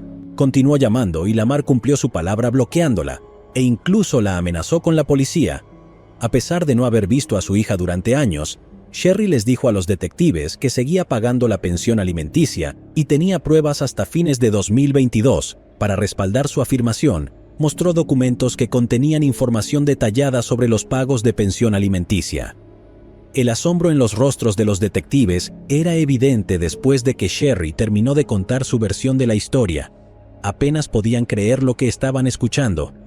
Una vez de regreso en sus oficinas, comenzaron a contactar a los departamentos de educación y clínicas ubicadas en los estados donde Lamar y Ruth habían residido después de obtener la custodia de Amore.